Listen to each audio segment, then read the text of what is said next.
जीवन बगिया ऐसी उलझी, फूलोगे कम कांटे ज्यादा, सिमटा जीवन डूबी सांसों में।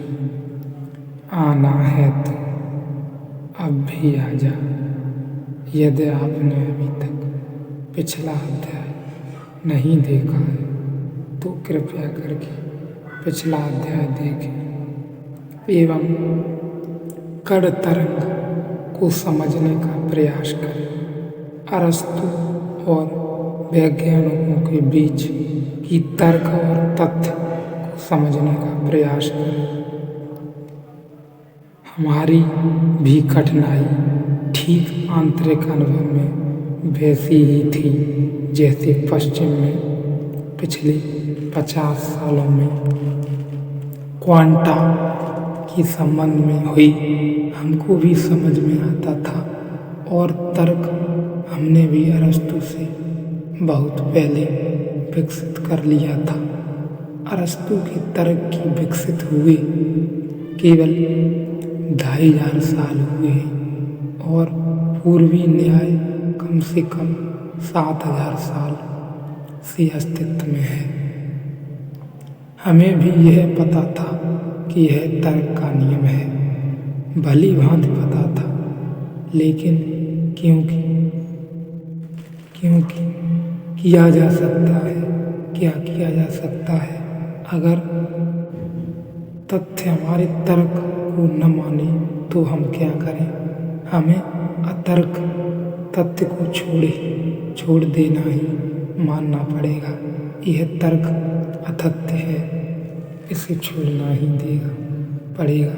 पश्चिम का वैज्ञानिक अभी एक और ऐसे तथ्य के करीब आया जहाँ स्ट्रेट लॉजिक को टूट जाना पड़ता है।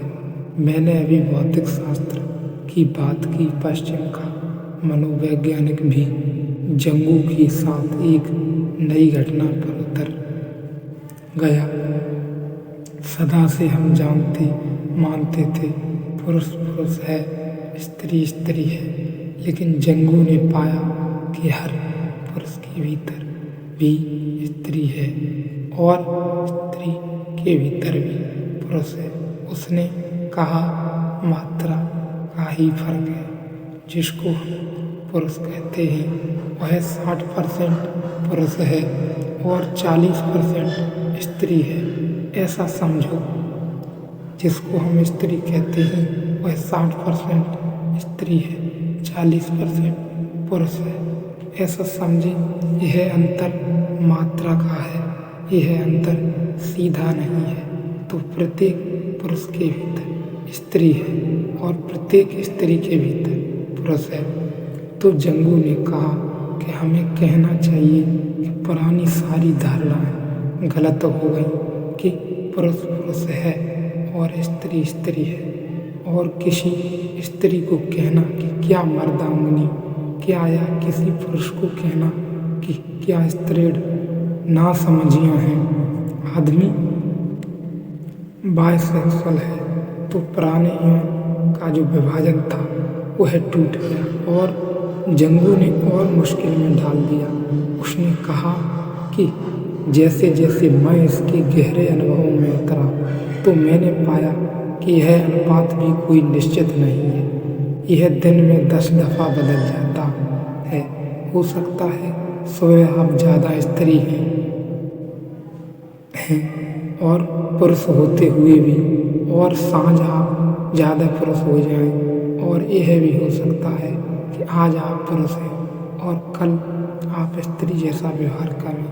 कभी आपने ख्याल किया, मैं एक आदमी को जानता हूँ, बड़ा हिम्मतवर आदमी, उसके मकान में आग लग गई तो वह छाती पीटकर और बाल खींचकर ऐसा रोने लगा जैसे कि कोई छाती पीटकर और बाल खींचकर स्त्री भी न रो सकी। जब मैंने उसे रोते देखा तो यह मानना मुश्किल हो गया कि वह आदमी है, बिल्कुल स्त्री जैसा व्यवहार करने लगा। अगर हम पुराने सीधे तर्क को माने तो हम कहेंगे कि कमजोरी का क्षण है, होश में नहीं है। लेकिन नया मनुष्यवाद कहेगा कि नहीं, कमजोरी का क्षण नहीं है, अनुपात बदल गया, स्त्री प्रमुख हो गई। कभी हमने स्त्री को भी पुरुष की भांति लड़ते और संघर्ष में देखा है। कभी कोई झांसी की रानी ठीक पुरुष जैसी है तो हम उसे मर्दानी कहते हैं, लेकिन हम जानते हैं कि यह कोई विशेष स्त्री नहीं है। ऐसा कुछ भी नहीं है, किसी भी स्त्री में यह प्रकट हो सकता है। अनुपात के परिवर्तन की बात है। और कई बार ऐसा होता है कि जब स्त्री मर्दानी होती है तो पुरुष से ज़्यादा मर्दानी हो जाती है। उसका कारण है क्योंकि उसकी मर्दानी बड़ी फ्रेश और ताज़ी होती है, सदा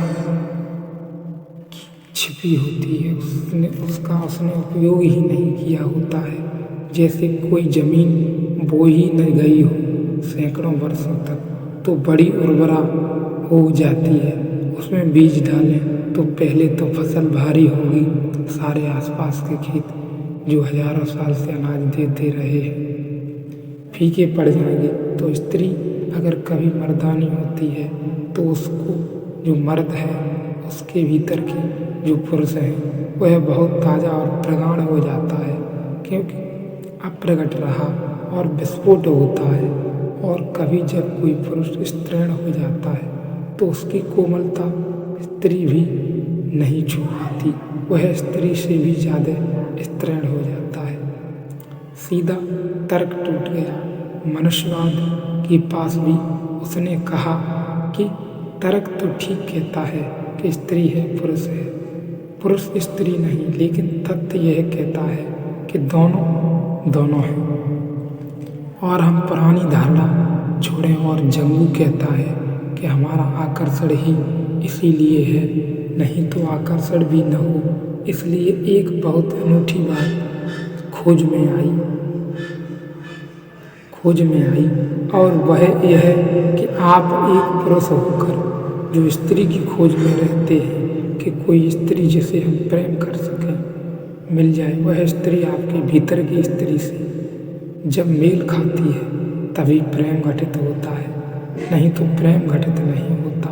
और इसलिए आप हो सकता है एक स्त्री को प्रेम करें और पाएं कि नहीं, घटित नहीं हो रहा प्रेम। एक पुरुष को प्रेम करें और कल पाएं कि तालमेल नहीं बैठता, तब हम नाराज होते हैं कि शायद यह पुरुष ठीक नहीं, शायद यह स्त्री ठीक नहीं।